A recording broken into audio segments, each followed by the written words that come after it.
happen quickly, and then I'm going to stop sharing my screen now. Good luck, everyone. For a brief second. Facebook, good luck, everyone. Not live streaming yet.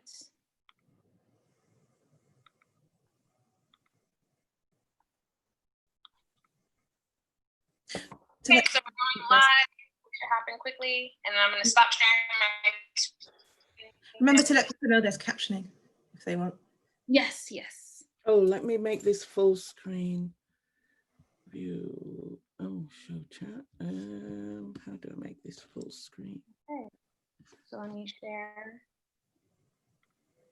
Oh, shoot. I have to turn off my air conditioner. Can you all hear my air conditioning? I wish I could feel your air conditioning. Okay, good. Well, that's as big as, oh, okay, great. Tanisha, great sunglasses, great glasses. Thank you. The same with your head wrap. It's perfect for the conversation. Okay, just one brief minute. I'm just going to tag Black Cultural Archives. Oh. Make sure you've all got glasses of water. Yes, yeah. Excellent. Okay, perfect. So I'm going to let everyone in. Wow, there's so many people. 46 people.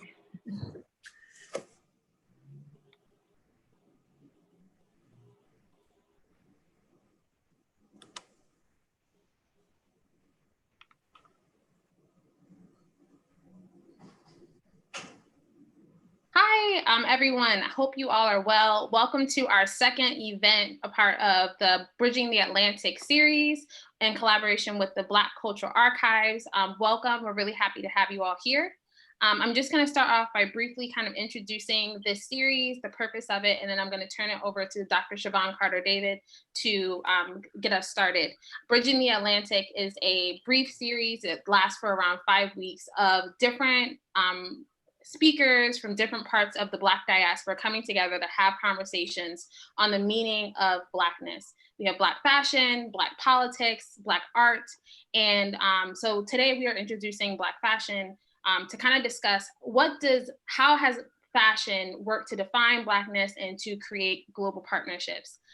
Really excited to have these beautiful, wonderful speakers here. And I'm gonna go ahead and turn it to Dr. Siobhan Carter-David to get us started. Yes. Good afternoon or good evening to everyone, depending on where you are across the globe, because we are international with this series. And thank you so much to Deja and Aisha for putting this together and for inviting us to be a part of these amazing conversations. As she mentioned, Deja did, I'm Siobhan Carter-David. I am Associate Professor of History at Southern Connecticut State University and affiliate faculty in Women's and Gender Studies. And I'm a fashion historian.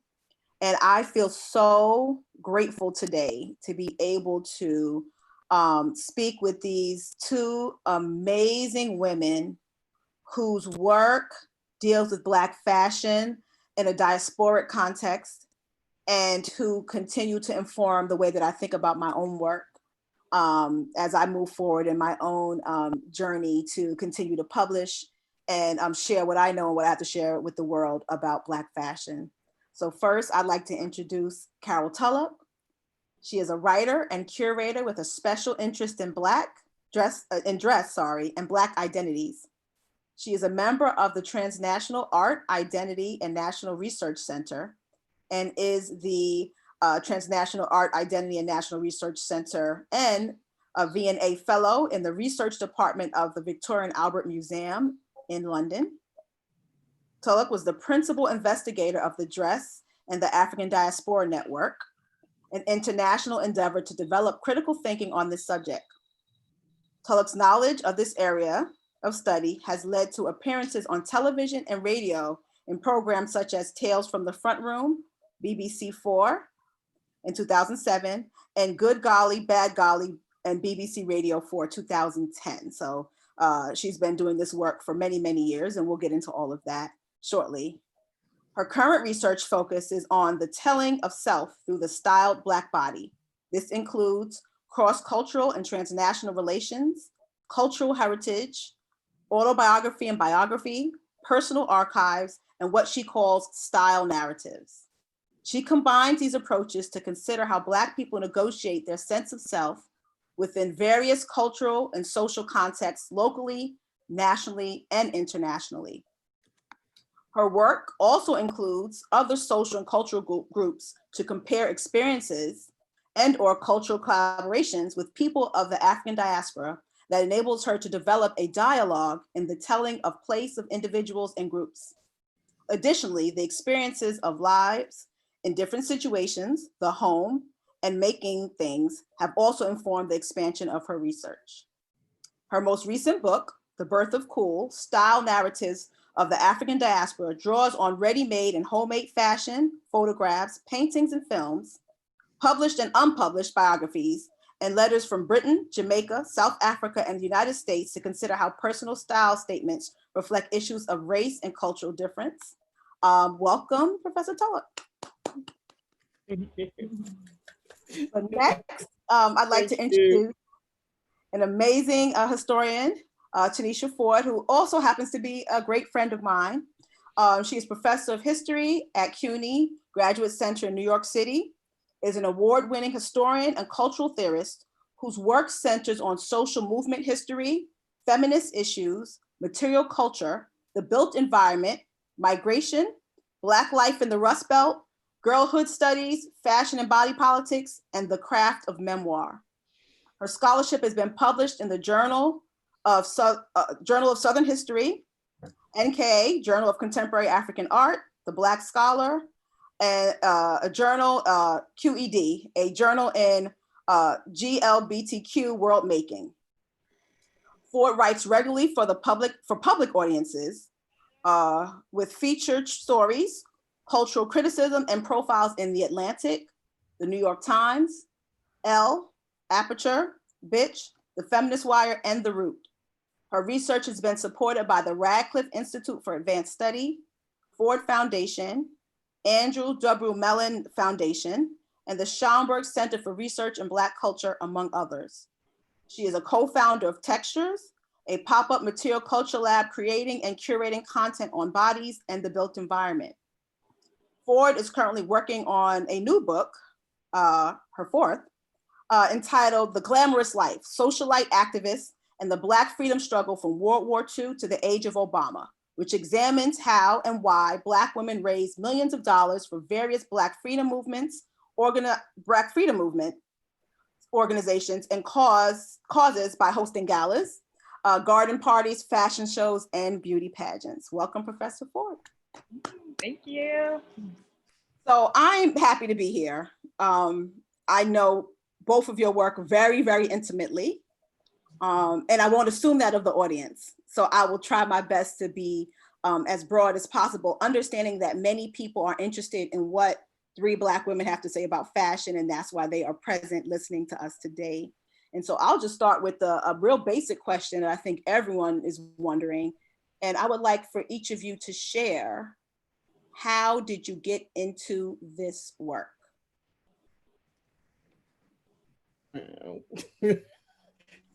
We're both silent, Tanisha and I.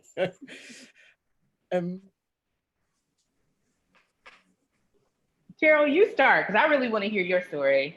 Really? Yes. Oh, are you kidding? I mean, yes, I want to hear all about you. Wow, I don't know where to start, really. It's a mixture of, it's what I'm always talking about is the part of who I am and a part of who we are. Gosh, I've talked about it a bit in The Birth of Cool, where I've talked about my parents really being into clothes, and my father in particular, so it would have his suits tailor-made, and my mum would have clothes homemade by Aunt G, for example, Mrs. Gloria Bennett. But then going to college, and as a fashion student at Ravensbourne, I really was getting drawn to contextual studies. And realized that's what I enjoyed doing, as well as the making of clothes.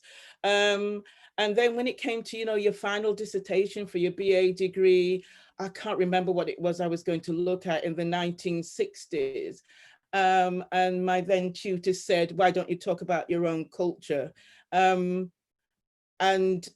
we'd not been given any teaching about my culture in terms of Black people in Doncaster, which we were predominantly from Jamaica. So where do you start?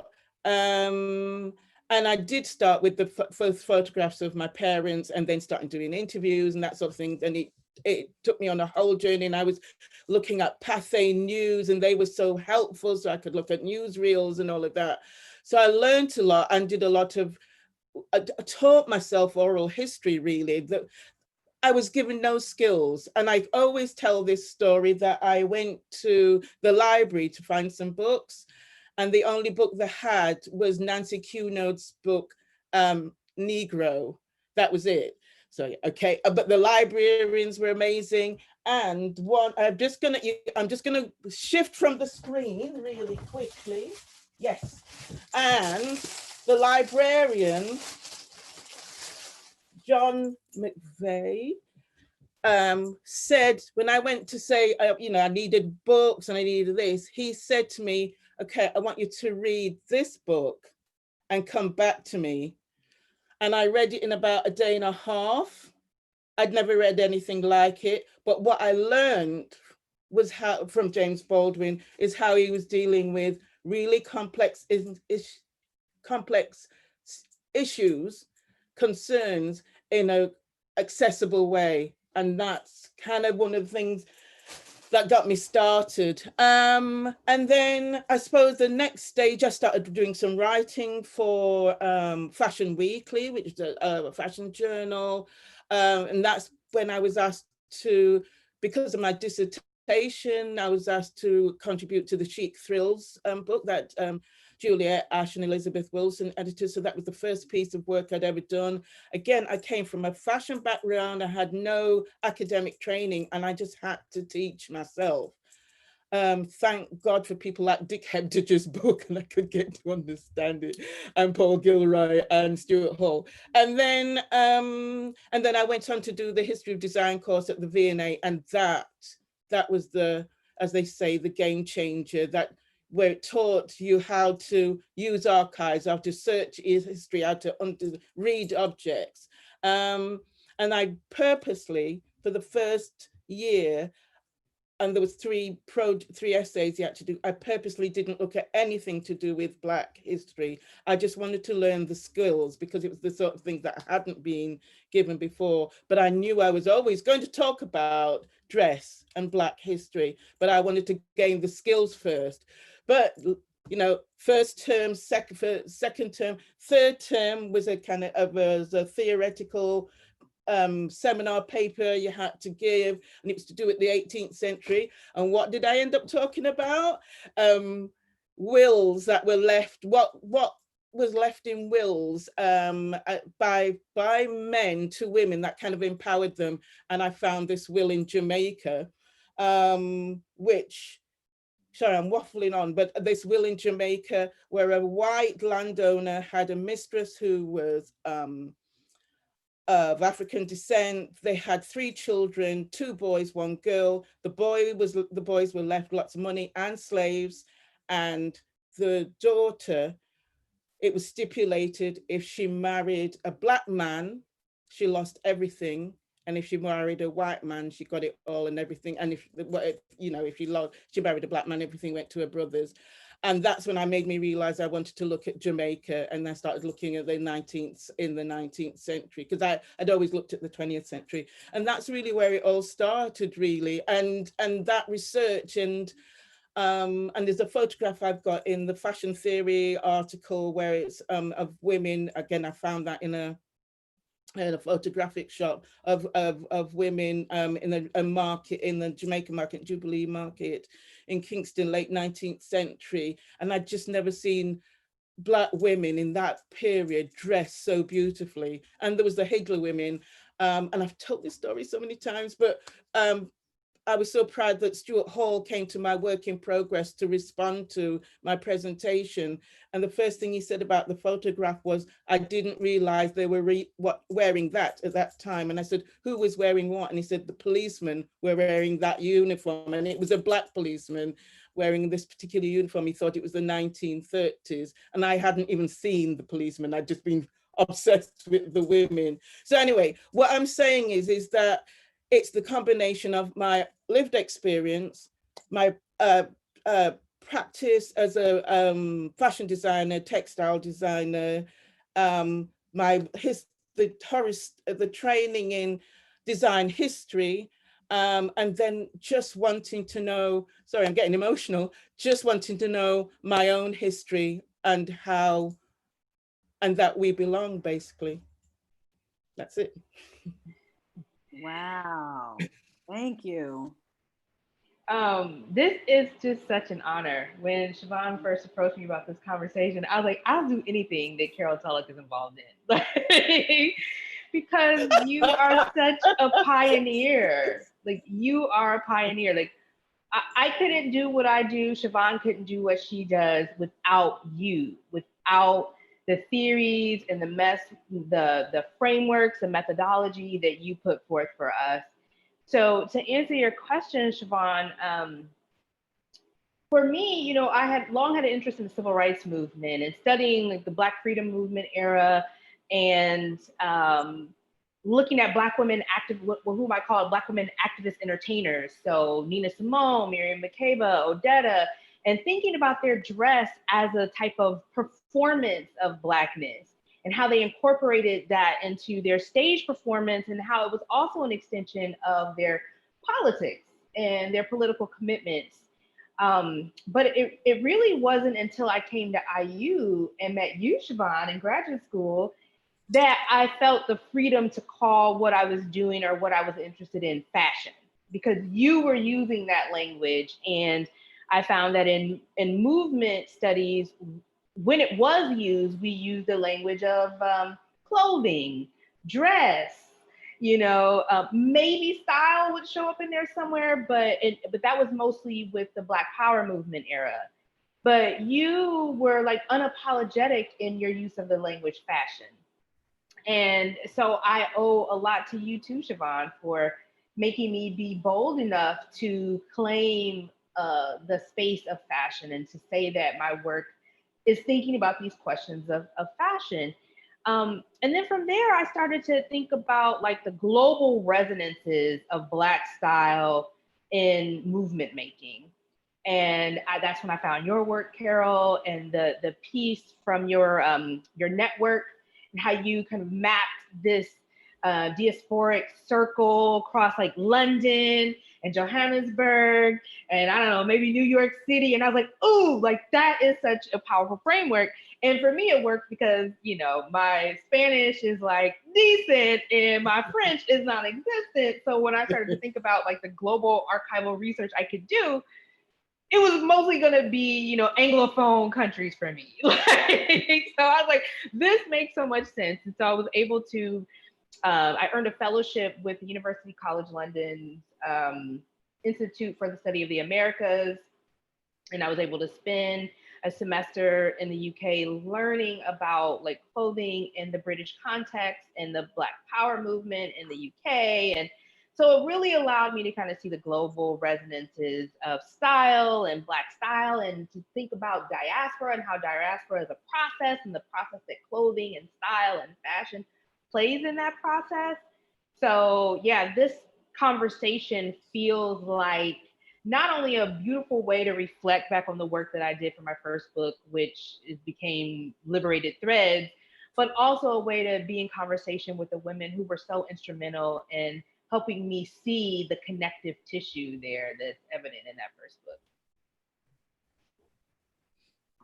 Oh, thank you so much for that beautiful beginning to this conversation.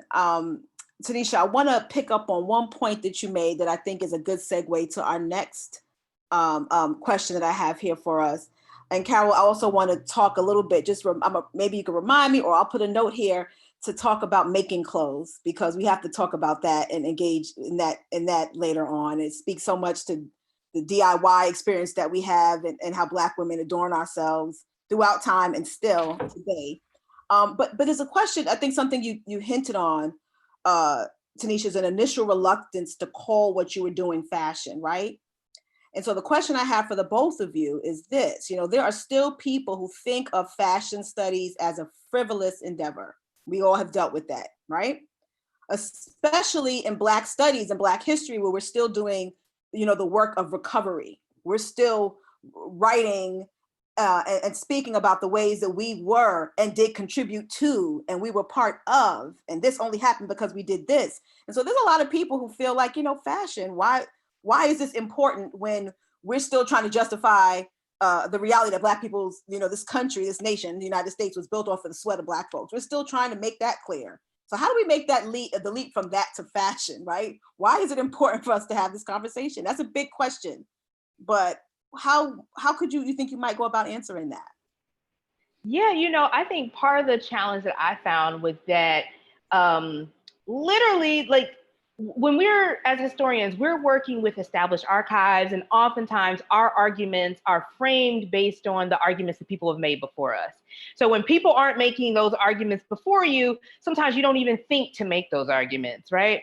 But once I started, I can't remember the first piece that I read, but it was definitely around the time when I was exposed to Carol's work.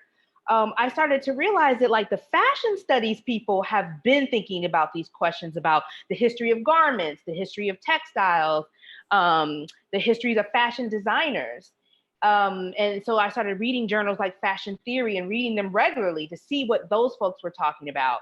And then I also started to read the work by Africanists, so people who are doing African history, African studies, Asian history, Asian studies, Asian American studies, Asian American history, because those people understand that studying fashion is key to understanding things like global capitalism, racial capitalism, geographies of space, class hierarchy. So these topics that are quote unquote serious, like, those are the topics that Africanists and Asianists are using fashion to help uncover. And so I started to really have an appreciation for that. And then I started to see the gaps and silences in African American history about dress and the history of dress and the importance of dress for people of African descent. And so I was like, wow, I mean, there's really a richness here that is just hiding in plain sight in the African American archives, that it just took someone who was reading across archives and reading across disciplines to help uncover that work. And so again, like Carol, one of the pieces I remember studying that kind of made all of these more distant, complex, theoretical notions of dress and fashion hierarchies real and tangible and fleshy was a piece I read that you wrote on the head tie and how important the head tie was for you as a Black, girl who became a woman who was growing up outside of London, right? You weren't in the center of all that cultural exchange there, and like natural hair politics and all of that. I mean, I was like, oh my goodness, like here's the story that is hiding in the archives that Carol is making fleshy for me. And so again, it all comes back to you. All roads lead to Carol.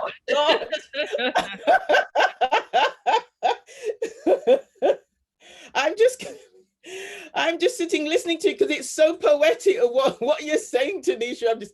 But yeah, oh gosh, wow. The thing is because Tanisha, everything that you said, it's spot on. And that again, that you're giving examples of how you can approach fashion and the different routes, and then you're finding your own route, and we all do that, find out because of the things that we're interested in. And you've just finished with something with things that are hiding in the archives, and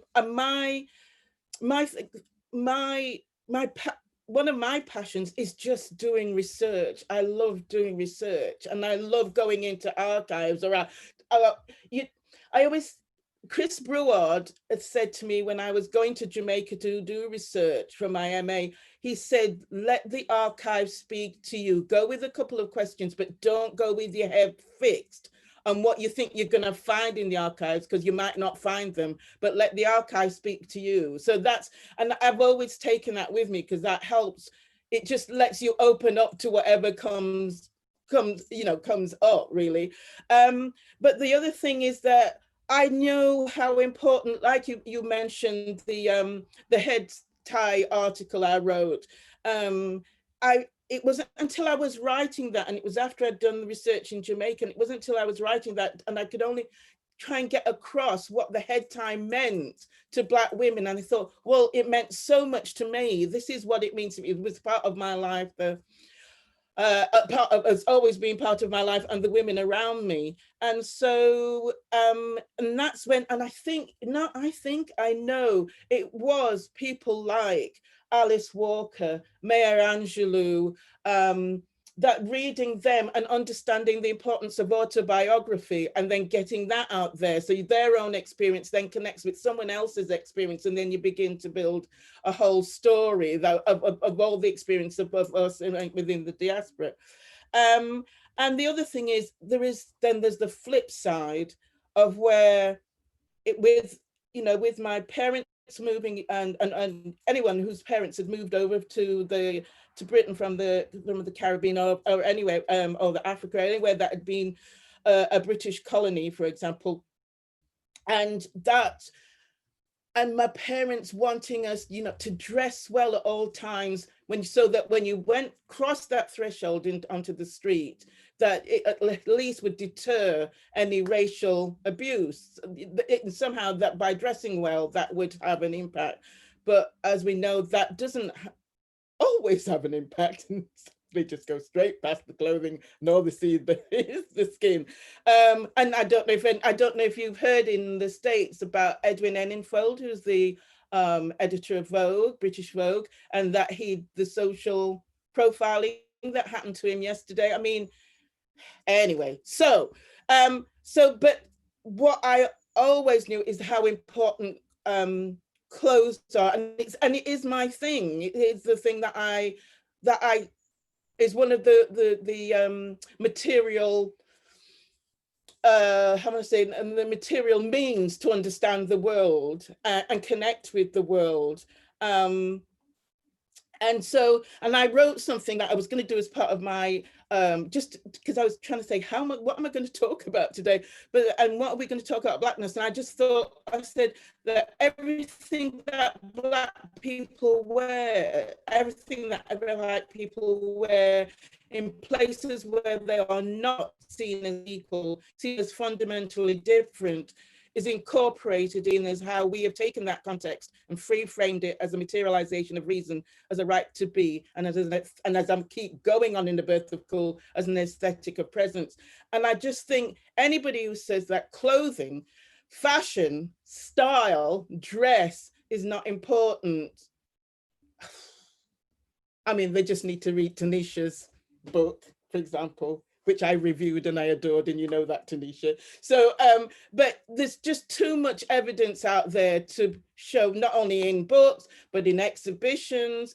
There's just too much evidence out there to prove that to look at the way that someone dresses is an important cultural, historical form of investigation, basically.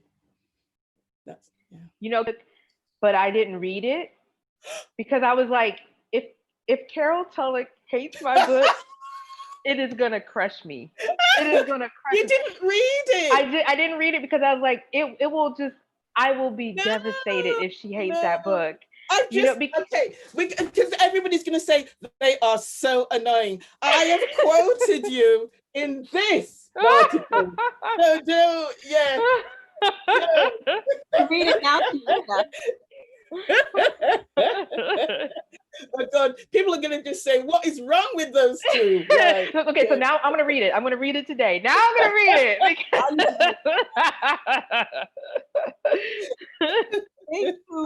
Thank you both for that feedback. And I want to say to Carol, I appreciate the point you made about how, Tanisha is really talking about how these fashion theorists have been doing this work already. There were Africanists who were doing this, and how there's all these different ways to enter into the work. Because my own engagement with fashion has to do with fashion as a racial uplift strategy specifically, and how print culture was engaged in that, right? Okay. A racial uplift strategy in ways that have to do with Black people trying to assimilate sometime, and other times trying to be culturally different, and trying to express what Black style means to us, right? So some of that advice is very much, look like the white lady next to you so that you can get the job. And some of it is like, nope, be different because culture matters, and we're proud to be Black, and it's what it looks like on Black bodies. So my next question for you two is this, drum roll. It'll be the shortest question, but probably the hardest for you to respond to. What is Black style? What is it? What? What are we talking about here? What is Black style anyway?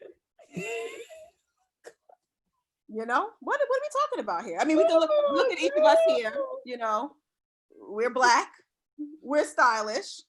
What does that mean? And what is Black style? Oh God.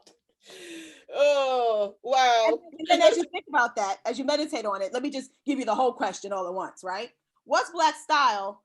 And then that's a general question, but then we might think about what's particular to your experience, for example, Carol, growing up outside of London, the suburbs of London. Tanisha, you growing up in the Midwest. And what does that mean to be a Black girl in those spaces? But then also, what's Black style universally, diasporically, across the Atlantic? So I'll let you all go and answer that. The people want to know. Oh, wow. No, it's so massive. I mean, I don't even know where to start. As you were just saying, there's, wow, where do you start? It's so massive. It is so big. I mean, okay. So you've got the, in quotes, subcultures, if you like, the style cultures, from Lovers Rock to my brain's gone. Lovers Rock was the first thing that came to my head. Then you've got a religious form of dress, Rastafari, if you like, and then not if you like, a Rastafarianism. So those, if you, and Raga, of course, style, not in terms of religion, but in terms of the style. So if you're talking about styles that then connects with whether it's Africa or a sense of their own cultural movement, so like Raga would be with Jamaica, and it's building on all the kind of cultural references to do with Jamaica, and then it comes to Britain, and then it expands on that, and then in Britain they're adding their own thing. And even within that style, say like Lovers Rock, you're still making use of clothing that can be worn by somebody else who's white, non-black, if you like. So Safari trousers, which are these Italian-made trousers, but it's. I don't want to, because when we're saying the importance of studying fashion, I don't want to dilute it in the sense of, but there's. It's the combination of everything. It's how the clothing are styled. It's the hairstyles. It's the hat.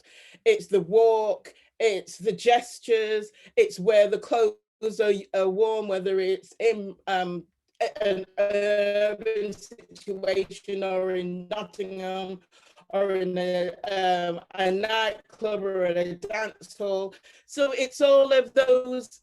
It's the context, the different contexts that will help. And it's, I don't know, I'm just trying to, I was going to talk about the clothing I've got on today to help talk about, the objects that we've chosen. And again, to return to that, the head tie. And as Tanisha mentioned, that I talk about it in different stages of my life. But for the example, in the 1980s, as a fashion student, I was wearing the head tie, but I would tie it up and not real mammies, really big in quotes, mammies now. But then I would wear it with secondhand men's suits that were from Flip. And the suits were coming from America. I mean, But then if I was walking down the street, somebody would see that as Black style. So do we say that because it's just on the Black body, and I add the word just on the Black body, or again, or is it about me, who's Black, who's British, who's Northern, and bringing all those different elements together, so that expands the idea of what Black style can be. It's massive. I mean, I think now it's much more expanded thinking that we have to talk about Black style, that I think we need all of us who are connected to just write a book, because we need some more expanded thinking on this, I think. But I'm really saying this really quickly, and I was going to talk about this. All right, I want to give you 2 images. So there's, again, I'm coming back to the headscarf, and I know Tanisha was going to talk about it earlier, but there's, I don't know if you can see this okay, and there's going to be a slide later. Can you see it okay, that image? So that head wrap, which we would normally associate with Black women, but they're within that audience, and it's Black and white women together, coming together in the Rock Against Racism movement, are all wearing that headscarf. In fact, the white woman in the middle, her wrap is just incredible with the twists, and then it would be a big knot at the back. And then, you know, then another image I wanted to talk about, but I go into great detail in, oh, thank you. Thank you. Yeah, so that image. And then can we go on to the next one? No, other way, it should come, yes. So and then with this one, you can't, no, go back. Yes, stop. So, oh.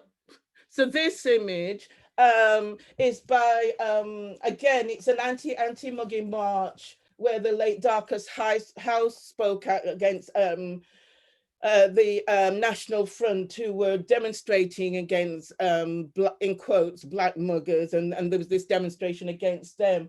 And I'm drawn to, in this photograph, there's the 2 Black women, one in army kind of uniform and secondhand, what looks like a secondhand shirt, but it's the other woman in the with her headscarf, and then that apron. And you know, I've talked about aprons a lot, and it was within that context, within that situation, I could talk about what that image meant for me, and the meaning of the apron within that. So is that a Black style? For me, it is a kind of, it is a Black style, it is a style narrative.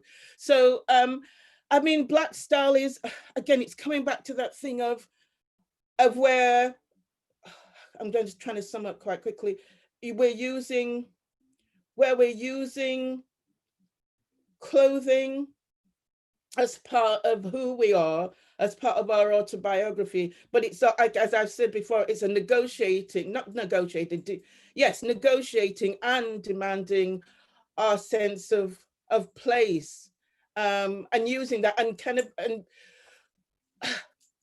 how can I, if we dress in particular ways, if we just celebrate who we are through our clothing and we're on the street, then it's like, it is a political act, in a sense. Not in a sense, it is a political act because we are here and we are staying, basically, and we're present.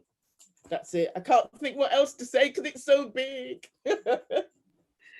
Yes, I mean, so thank you, Carol, for doing all the heavy lifting with that very huge question. So I just want to say, I just want to say one brief thing. I think that Black style it's a vibe, it's a frequency. You know, it's something that's both deeply personal in how we want to show up in public, how we translate that frequency, that vibe, into our clothing. And you know, I live in New York City, and I look out my window right now, and I know that if I were to open this window, I could smell all types of soul food from across the diaspora.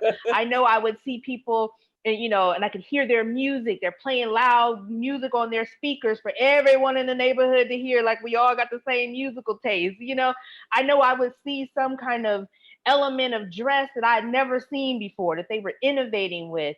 And so what I think is that our frequency is just, it's just capturing all of that energy and putting it into your clothing. And I think that that's what the fashion industry wants. That's what it wants to rob us of.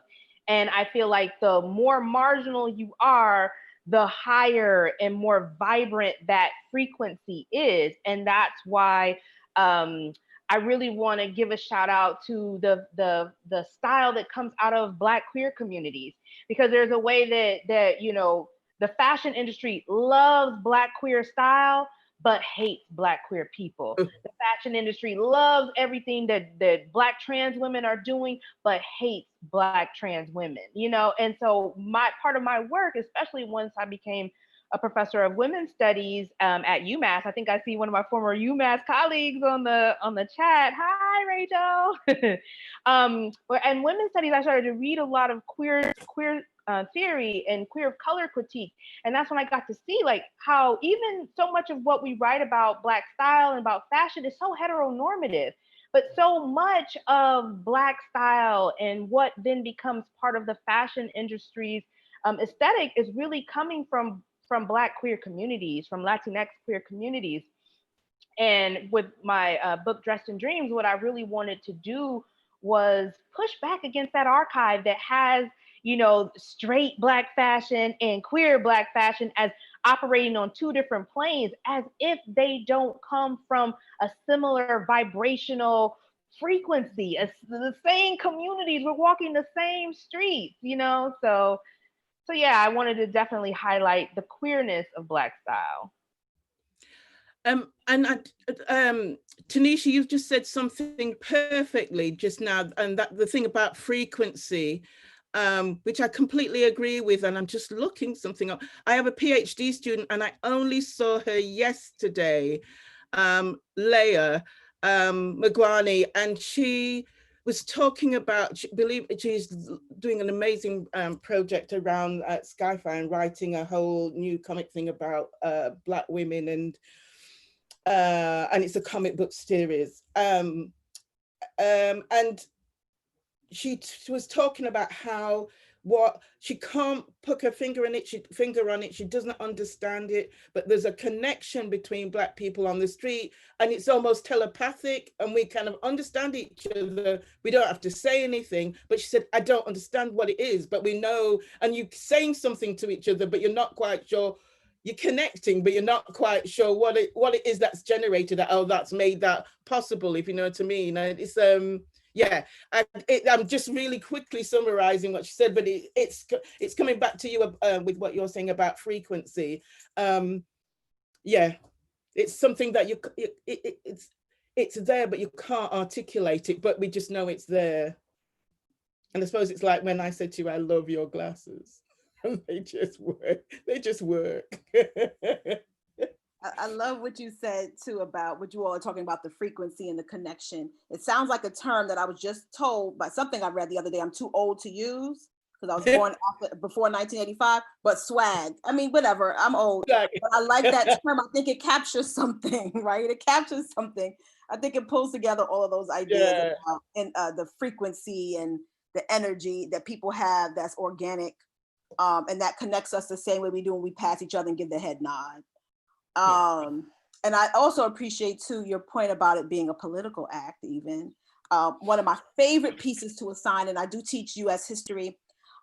There's a book written by Tara Hunter. It's a while ago. It's been published, but it's a goodie. To Join My Freedom, and it deals with Black women in the Reconstruction era South. But she starts off talking about, in her prologue, about the Freedmen's Bureau is popping. It's a Saturday in Atlanta. It's 1865. Everybody's outside.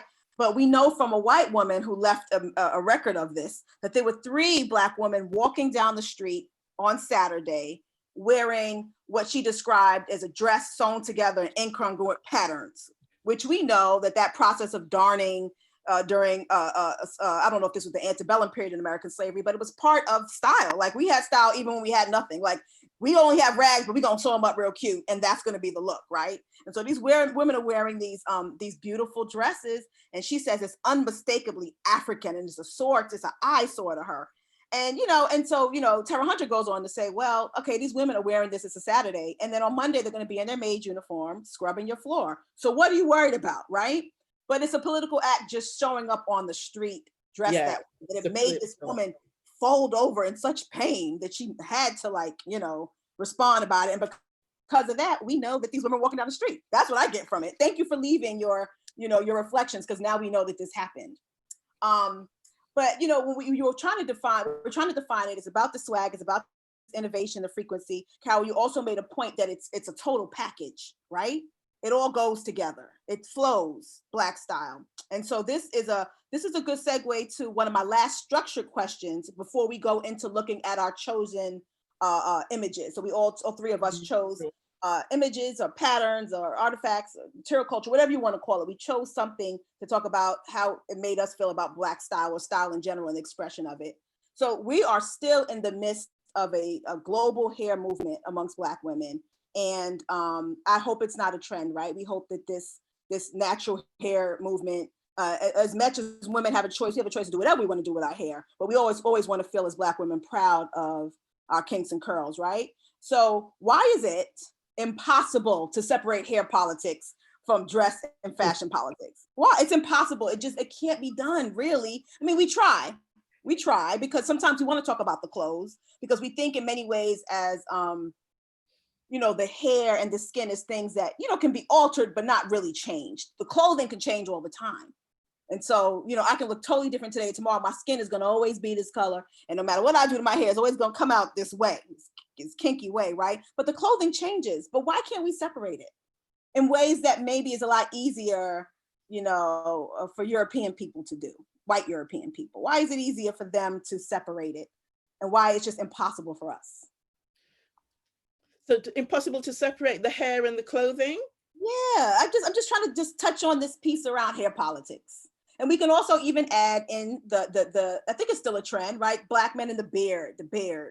It was a conversation. I wrote a piece I never published yet about Black men making arguments in the 70s and 80s at the height of, this emerging corporate culture that, it's problematic for me to have to shave my face and be clean shaven in the business space because my hair is curly and my curly hair grows back into my face and creates ingrown hairs and bumps, right?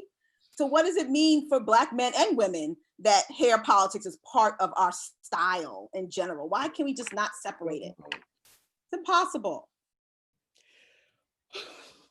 And I'm sure all three of us have tried at some point to just say, I want to talk about the clothes and not the hair. And I don't know how often we've been successful in that. I'm just trying to think. When I must have talked about the hair.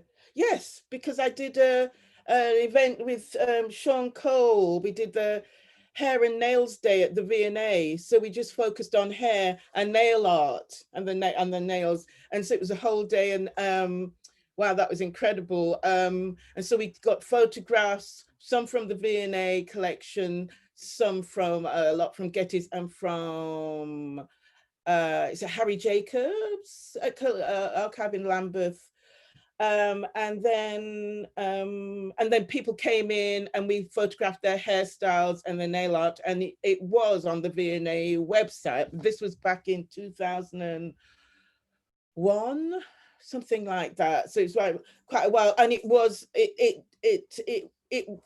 all part and parcel of places like the Arts Council trying to get more, generating interest, but trying to push museums to be more inclusive. We put on this event, and was it something like 1900? It was a lot, or 1800 people came in one day, and they were predominantly Black. The V&A had never seen anything like it. But we were able to separate it, and we just focused on the hair. And some of the times it was just head and shoulders. I can't remember, it was a photograph, I can't remember where the guy was. It was late 19th century, but it was so contemporary because he had what looked like a white t-shirt on and a striped robe, but you only saw a little bit of the stripe. And then his head was completely shaved. He looked so contemporary, but it was late 19th century. We had the 3 degrees in there so we had a whole range of and different hairstyles. But again, within that project, a lot of the times it was the whole look. So we know that the politics of hair goes back to the days of slavery, and when they called our hair wool and all of that. And, you know, you had the adverts where they would be washing a little boy's head and saying that, you know, you can, you know, you basically can manage wool.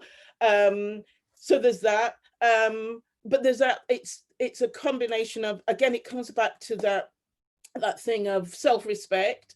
So to look, if you look neat and tidy out on the street, and then to have your hair looking immaculate, so whether it's straightened or not, and then you've got, you know, Black consciousness and Black power, and you've got the Afro, and then you just go all out, and you have, although there are amazing images of African-American men in particular having what kind of almost looks like Afro style hair in the 1920s. And James Van Der Zee's got those photos of that. But then you come to then you've got the full blown, I don't care, I am embracing my natural hair, and I am embracing Africa Rastafarianism, looks of Rastafarianism. So where you've got, I can't remember the lead singer's name of Steel Pulse, where it just basically, it's just a tube, almost like just one single antenna going up. And there's I did a talk about Yinka Shanabore, the artist, and someone had asked me to give a talk, and everything I read, I went, where, I can't say anything new. What can I say new about Yinka Shanabore? And I thought, no one's looked at the man. And so when you start looking at him, you see his hair goes from quite neat and tidy to the point when he gets the MBE, and he just goes full blown, you know, in quotes, I'm using this advisedly, wild dreadlocks, but he goes, you know, it just, yeah. So he has the freedom to be who he wants to be. So, so I'm talking a lot about men there. And then with women, I mean, my thing is that, you know, there is that issue of it's almost, we know it's shifted now to natural hair. My hair is in twists with the protective style underneath this headscarf. But you've got, but there had been for so long, if you didn't have straightened hair, somehow you just basically couldn't go out in public and be respectable, you know. So, and then there's, and so the revolution now, I would say, of the natural hair look and curly hair is just, it liberated me. And I did a talk last year about the moment, because my dreadlocks were thinning at the roots, and I wasn't sure, and I felt like I was being disloyal to me and to my Blackness to cut the dreadlocks off, but they just weren't working anymore. And I went to Aveda and a Black hairdresser there, Beverly, and she went, oh, no, these have to go. And she'd got shaved head round here, and she'd got these twists that they'd gone gray. She just looked so amazing. And I thought, when I saw her online, I went, that's the woman for me. And when she said, go away, think about it, but I just booked. And then I returned. And the day I returned to get my hair cut is the day I had to choose my uncle's coffin with my sister. And he had always had dreadlocks, and he was the first in our family to have dreadlocks. And my grandparents, I mean, honestly, well, it took them a long time to talk to him. They were just horrified. So there was all that history, really. But every time, every lock that Beverly cut off, there was just this freedom, this weight came off my shoulders, and I couldn't believe it. And when she washed my hair and combed it, I'd forgotten what that was like. And it took me right back to my mum sitting down on the floor and my mum combing and plaiting my hair. So there's all of that. Do you know what I mean? And there's that care when we all plait each other's hair. And God, I used to plait the next door neighbor guy's hair and do twists and elastic bands and things in the 1970s. So there's that connection as well. And there's some great, I've come across some great postcards and photographs of women combing each other's hair in Jamaica, again in the 19th century. So there's that kind of connection. And then there's the bit I've, you know, anyone who's read Birth of Cool, where I've talked about with Billie Holiday and the different hairstyles she talks, and she talks, you know, her husband talked about how she would have long hair at one point, one set, and then the next set she'd take off the hair piece, and she said, you know, I can do what I want, I bought it. So there's that whole thing. And I don't know, I've only just started watching Star, that program Star, and so Queen Latifah, is she still called Queen Latifah? And the amount of different wigs. So we haven't even touched on wigs, do you know what I mean? And it wasn't until I was asked to just write a short contribution to the Supremes exhibition at the V&A, and I focused on their hair. And I hadn't realized that, you know, by wearing the wigs, it was, one of the reasons was to counter the heat of the lights, and they would shrink their natural hair. So it was one of the reasons with that was to counter that. Anyway, I've gone on forever, but I'm just basically saying we can't separate it because it's part of the whole look. But I suppose the way we are online here, mainly we're kind of just, yeah. Yeah, online presence. Thank you. Sorry, I went on too long, sorry. No, it's perfect. We're eating it up. We're eating this. I can stay here all day. But I suppose those of you who registered for the to be here, maybe you have something to do at 3:30. We're gonna get you together by 3:30. We're gonna get it together. But Tanisha, you engage as well, just like Carol, with tying clothes together to hair politics. Why can't we separate them? Well, I think Carol did an amazing job summing that up. So the only thing I'm going to say, though, is when I was writing Dressed in Dreams, a book that became so narrative driven, but also driven by my own personal stories, I got to reflect on what it was like as a little girl, like being in a beauty shop. And I got to tell the story of a woman named Mama Koki, who used to press and curl my hair. Mama Koki. Isn't that just such an amazing Black girl beautician name for a story from the 1980s? Yes. So I got to talk about Mama Koki, and I got to also talk about what it was like to sit between the knees of like a big cousin, you know, an older cousin who would braid your hair and your head just, you know, they be still, you know, you're trying to keep straight and they got their knees locked on your shoulders so you can't really move. So there's just so many memories that are tied to the hair. And I think that Joanne Entwistle's theory of clothing as like a second skin helps us think about then the skin or the dermis of our clothes as being an extension of or connected to our actual dermis, connected to the dead skin cells that grow out of our heads that we call hair, that we style, you know? So, I mean, those childhood stories of getting my hair done for me are very much linked to the stories about, you know, what I chose to get dressed, what I wanted to wear on school picture day, what did I want to wear on the first day of school every year, you know? Yeah. Absolutely. Thank you. So many memories, and you know, as I do my own daughter's hair, and she has locks, and she's tender-headed, and you know, I wasn't tender-headed. I love sitting there, have my mother and my aunts comb my hair, but you know, some of us have a different experience with that, depending on how tender-headed we are. Is tender-headed really a thing, y'all, or do we make that up? I don't know. Okay, well, it's real because we decided it was real. So no, thank you for all that. Carol, I'm just thinking too about something you mentioned earlier about the subcultural aspect of things. You mentioned Rastafarian a few times. I always think about Black style too, is that the combination of all of the things, which is going to take us to where we're going next. The combination of all the things that we embody, and the mixing of whatever our hair is with the use of the cloth, with the dreads or the locks, with the business suits.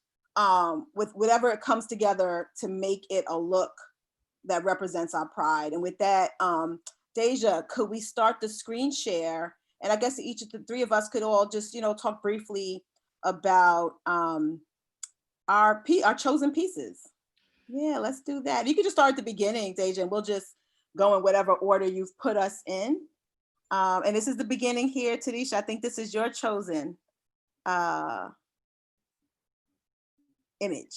Yeah, it is. It's the head tie, but I won't say really say anything about this because I think Carol said some amazing things about it. So especially for time's sake too, I'll go to my next one. Which for me, a garment that kind of signifies a certain kind of political diasporic blackness, is the hoodie.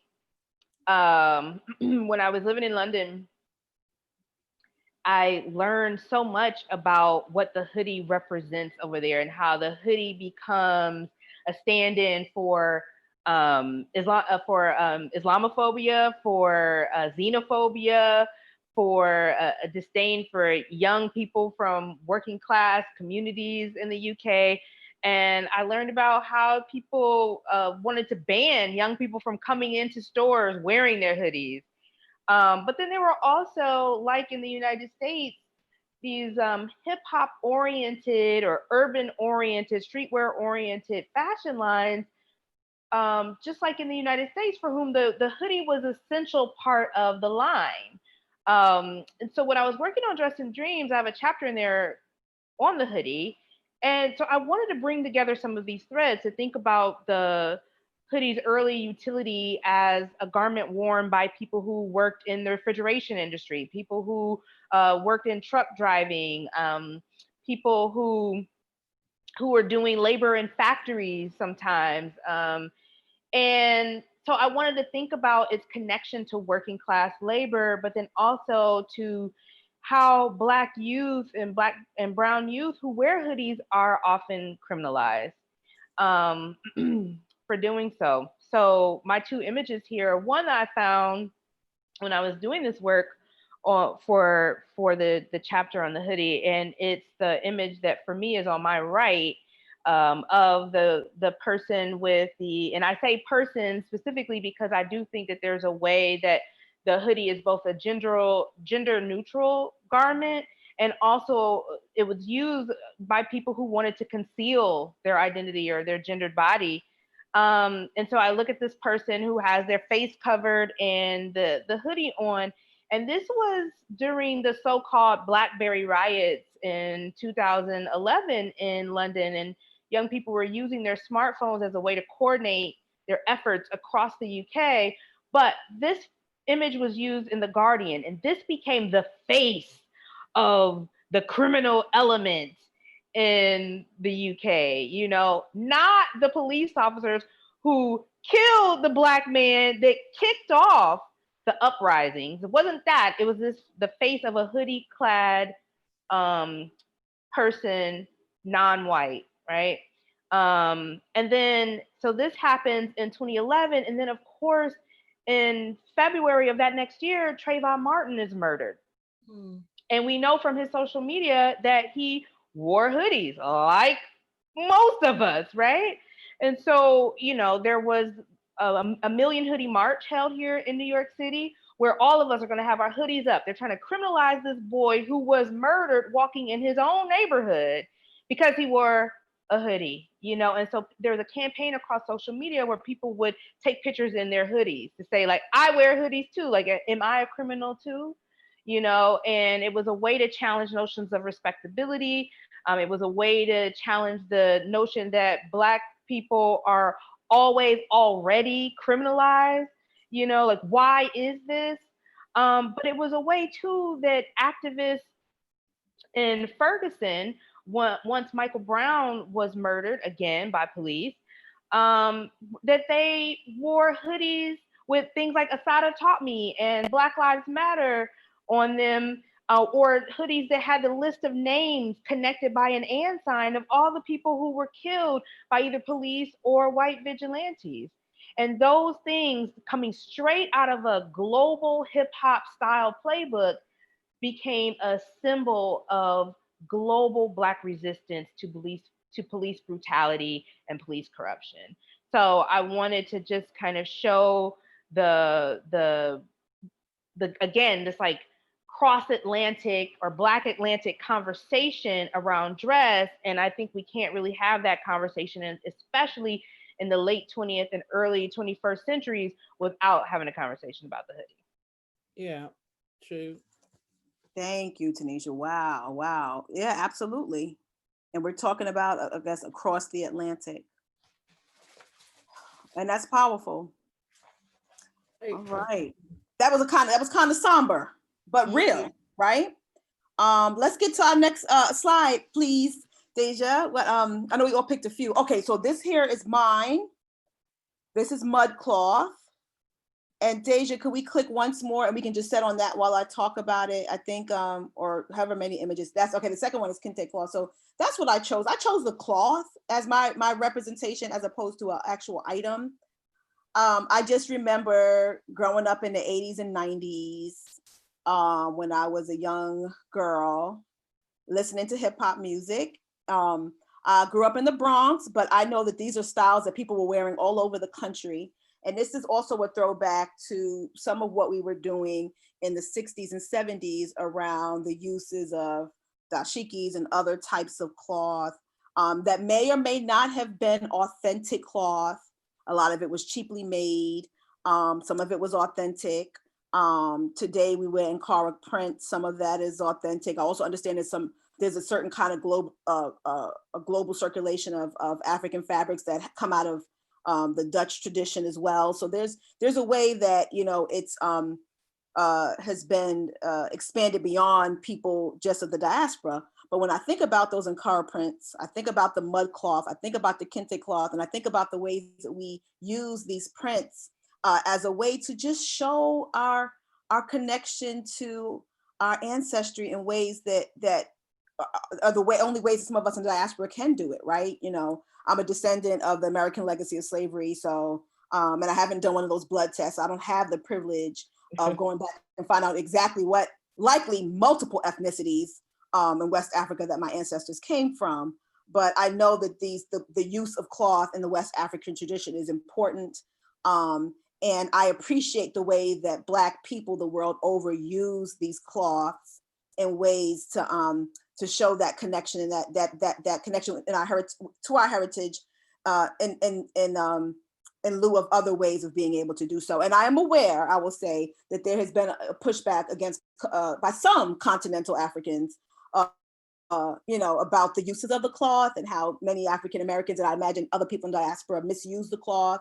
But just like our naming practices, in which we borrow from African, and I use African purposefully rather than saying specific ethnic groups, because that's the way we talk about it, right?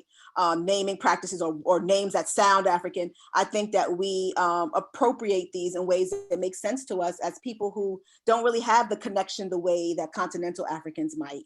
And so I remember when in the late 80s and early 90s, people would take kente cloth and it would be anything. Y'all remember this, right? It would be, you know, a little pin here. A lot of Black clothing lines were doing it, but it was the symbol of the kente cloth. And we can talk specifically too about African-American connection to Ghana, in which we have a very strong connection politically to Ghana. We have since the 50s and 60s. And so I think that's why many of us also gravitate toward a Ghanaian cloth, because of the connection we have had historically with Ghana and continue to have and continue to build even this year and into the future. Last year was the year of return, and so many of us visited Ghana. I'm looking forward to the day where I can take my family to Ghana as well. And so, yeah, I think that mud cloth, that Ankara cloth, that kente cloth, it just means so much to us. And I just love when people take it and make anything out of it. Joggers, jeans, a hoodie, a regular t-shirt, a hair tie, a headband, skippies, like little sneakers, flip-flops. The graduation stole. Graduation stoles. That's the image I should have brought. You know, I'm a member of a African-American sorority. And I remember when I graduated, someone gave me, this had become the tradition many years ago, to use these stoles as graduations. So we might use it just as, you know, graduation class in 2020, but the sororities and fraternities would take the kente cloth texture and print and put their sorority and fraternity colors in it.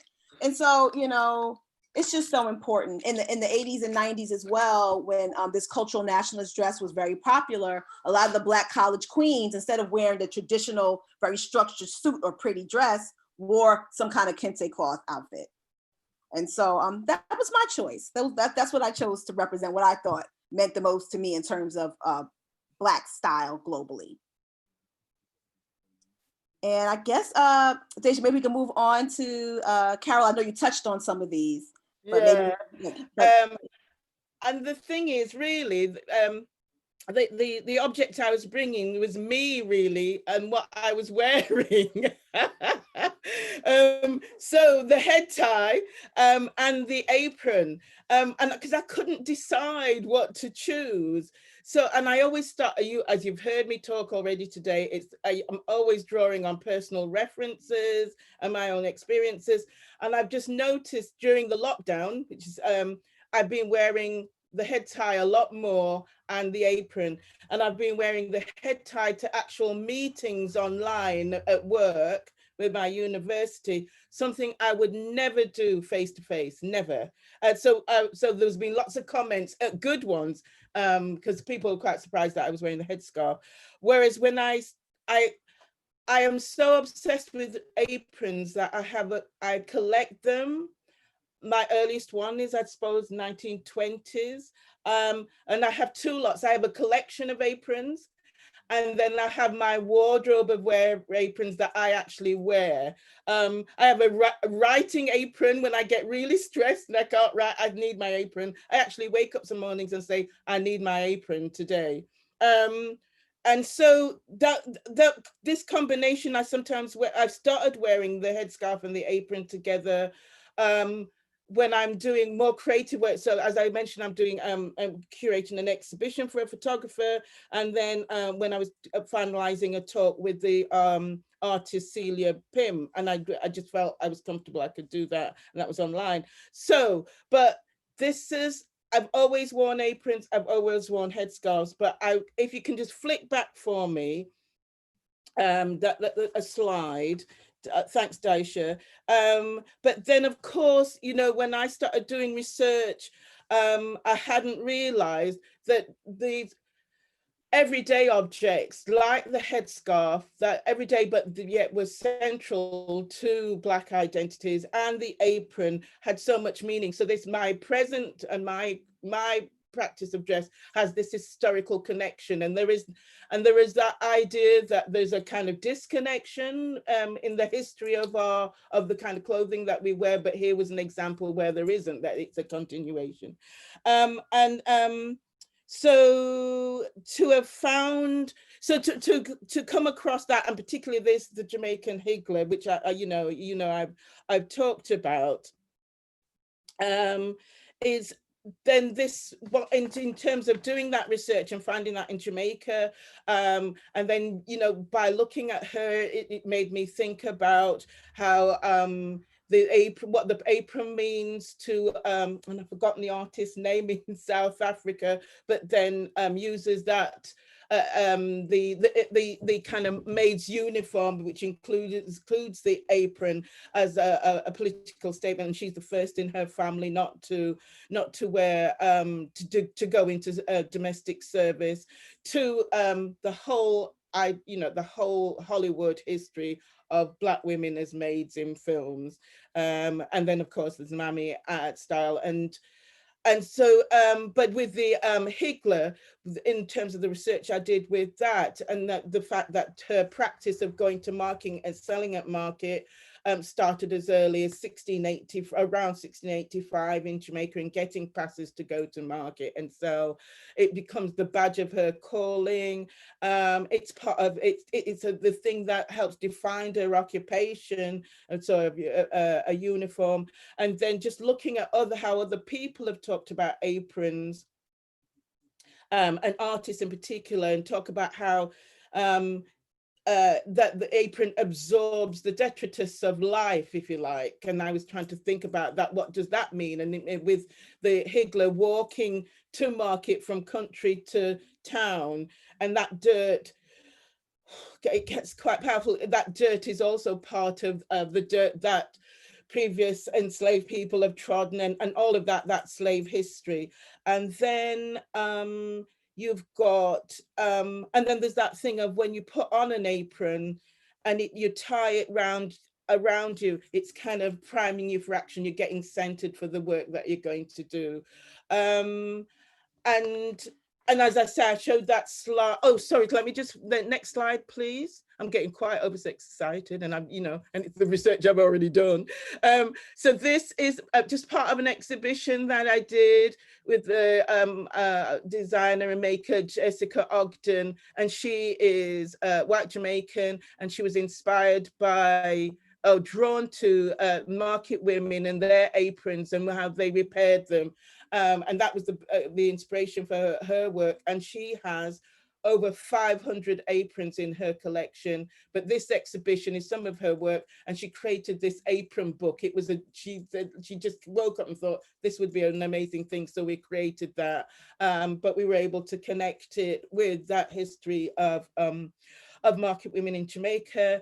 And then, as I mentioned earlier, if we can flick forward, because of that history and connecting aprons with what the suffragettes were wearing, and using them as political banners, but creating aprons, so wearing something that's to do with, you know, in so-called women's work that's seen as a negative thing, but usurping that as a positive political action. And so that final slide, please, if you just flick through.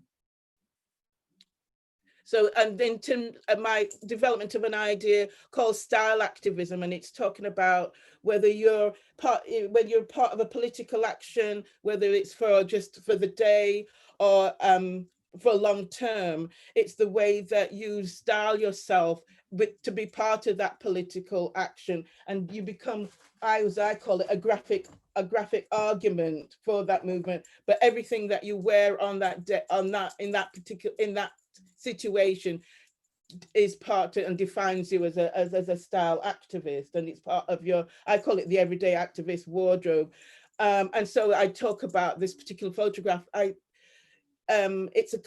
Whenever I'm looking at material, I don't know why, but there's certain objects or images that just get lodged in my head, and they just won't move. And so if that's the case, that's the image I'm going to look at. And so this was one of them. And it was that I was able to apply all that historical thinking and historical fact about the aprons, but also how it was used by Black women, to just think about that image in this woman making this impromptu apron with her denim jacket. And in this same article, I didn't talk about it because that's a whole other story.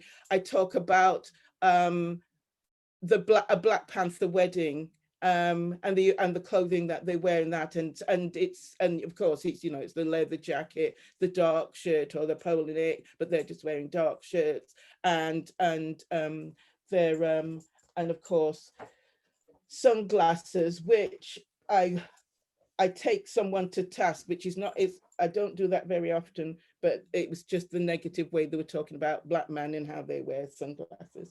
But the image I decided to choose for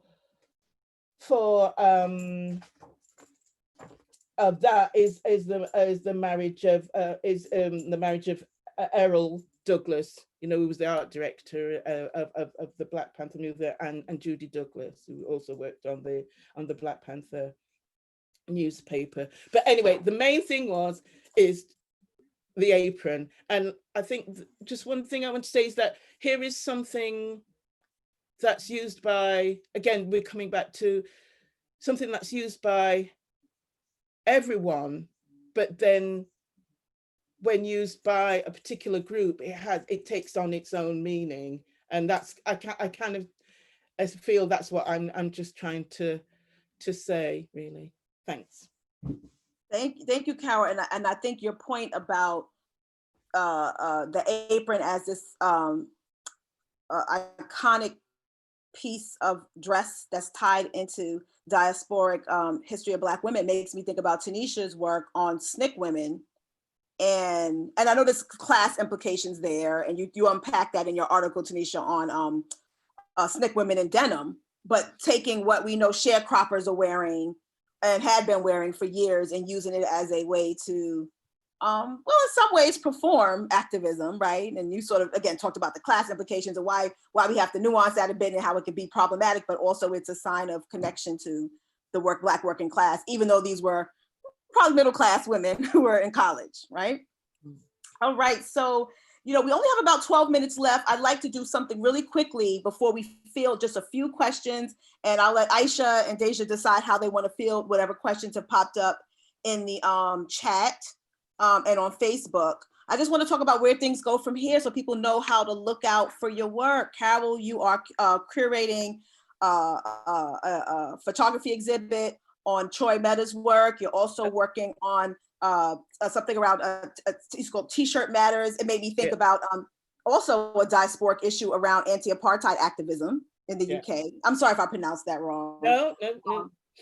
And Tanisha, your book, Dressed in Dreams, is going on to television via one of my favorite actresses, Gabrielle Union. Can you all just talk a little bit about what this looks like? Yes, yeah, big things on, right?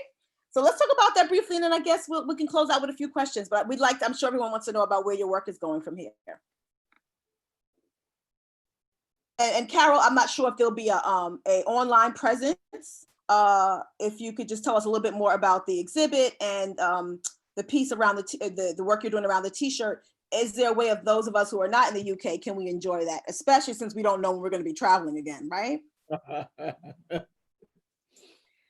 Yeah, I love to connect with people, so you can connect with me. I'm on social media sometimes. No, most of the time I'm on social media at Soulista PhD, SOULISTA PhD on Facebook. No, not on Facebook. I don't really do Facebook anymore, but on Instagram and Twitter. My website is also a great way to get in touch with me. That's TanishaC4.com. And yes, Dressed in Dreams, this book that I never imagined writing, it's been optioned for television. And so we are developing that project, which again looks at like Black style. For me, it's rooted in my Midwestern Black girl experience, but follows me in my life, all the different places I found myself. So who knows how that will be rendered, for television, but it's been a joy to think about that book in written form, but now also to think about it visually. And yeah, as Siobhan mentioned at the top of the program, I'm working on a book now on fundraising and fundraisers. So I've been following the money, which, oh my goodness, has got me deep in the mess, y'all, deep in the mess. I can't even say, but just I'm excited about this book. The gossip, the tawdriness of it all makes me come to the page every day to write. So yeah, that's basically me. And I'm also at the Graduate Center at CUNY, where I teach courses on African American history. So in the fall, I'll be teaching a course on Black women in slavery and freedom. And some of our events will be live streamed as well, because I'll have some speakers come in to whom we're reading that semester. So, yeah. Thank you. Carol, is there anything you want to share about either your work going forward or like, real briefly, the futures, Black fashion futures, maybe? Sorry, Siobhan, you were breaking up a bit. What did you say? I said, is there anything you'd like to share briefly, either about your future work or your thoughts about Black fashion futures, where we're going from here? Either of those. Oh, wow. Wow. Yeah, let me just talk about my I'm doing yes, I've been invited by a photographer called Roy Mehta to do an exhibition around his work. So it's photographs he took in Brent in 1989 to 93, and it's of the Black and Irish community there. He hasn't looked at it since about that time. So he's used some of the photographs, but it's all kind of, fresh really. So that's been exciting for me. The T-shirt Matters is a chapter that I'm doing. So finally, because I've done all the research, right, but on the anti-apartheid movement and their T-shirts. And so looking at that and what that means. And then, there was something, I've been doing something for, which I'm very behind on, for the lovely Shirley Ann Tate around her book on race and gender. And I'm looking at unfortunately came across this record sleeve, which is just outrageous, but anyway, and so I'm using that, looking at record sleeves and style, but focusing particularly on this one image. I have written something else, my brain's gone, but it predominantly, what's interesting at the moment, I've done a lot of writing. Oh, I have to mention this, and I hope she's here. The lovely Sequoia Barnes.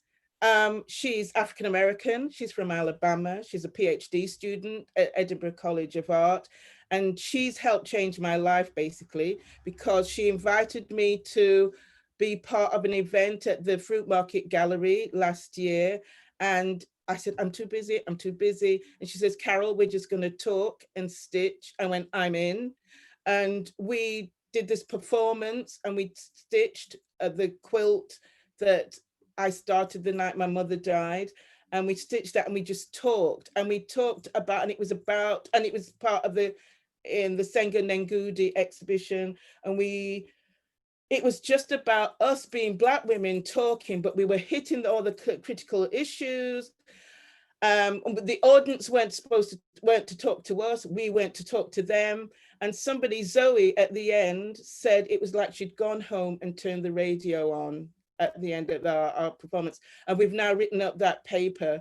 And so that's hopefully that will become, but we have written it and we've done it. So we did the thing as a performative conversation, and the paper we've written is like a performative, it's not like, it is a performative conversation as a paper as well. So, and that's, I think, yeah, so luckily at the moment, I'm doing some curating, I'm doing some writing, I've done some different thinking thanks to Sequoia.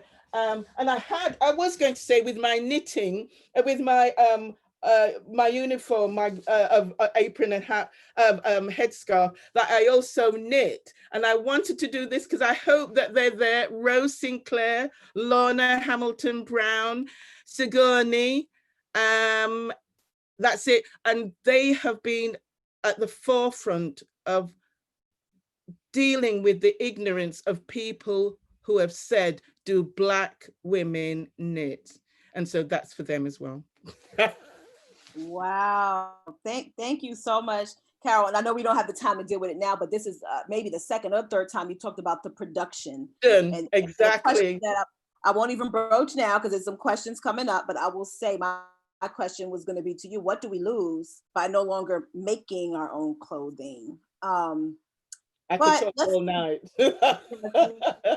Now, before Aisha and Daisha go ahead into the bring the questions forward, Carol, is there a social media handle that we could use? Well, I'm on my Instagram. I must have joined about 4 weeks ago, and it's called, again, this was a political act. This is not all that I am, is my thing. And it's basically saying, I'm just tired of people looking at us, I'm not just saying me, and just defining, in quotes, the Black experience as being like this, you know, and I think I was partly inspired by Mallory Blackman, a Black British writer, and she was on Woman's Hour, and she was talking about the 250 rejections she had to book proposals, and one publisher actually said, and what you're saying is not believable, you know, because about Black people eating macaroni cheese, she said that is not part of the Black experience. So I have called my thing, this is not all that I am. And so I I just show images, not only about, I've advertised about today, but also plants that I grow, or some knitting, or flowers that you know what, yeah. So that's that. I'm not on Facebook. I am, but I don't do anything on Facebook. I'm not. No problem. I'm what did I say? It was on Instagram. Instagram. I found it. I'm on Instagram. Yeah. Don't get excited. I've only got about 5 images. That's all right. I'm gonna follow you now. I'm gonna follow, and then I'm going to put your Instagram handle in the comments here, so everyone can chat. Daisha, Aisha, are there any questions here you think we ought to share? you know what? I actually see one here. Oh, sorry, Deja, go ahead. So there's no questions right now on the Facebook page, but really quickly, just because some people are starting to leave, I wanted to say that I'm going to be sharing a survey link in the chat, so that if you are heading out, to make sure that you take a look at that. And we'll probably only do a couple more questions, but no questions on the YouTube. All right, so one question I found here, and I think it might just be two, and I think that'll be enough for us to move forward. Someone asked, in the diaspora, the head tie seems to be a reclamation of enslaved women's attire. I'm curious about the origins of the head wrap in West Africa. Does it predate colonialism, and among which communities?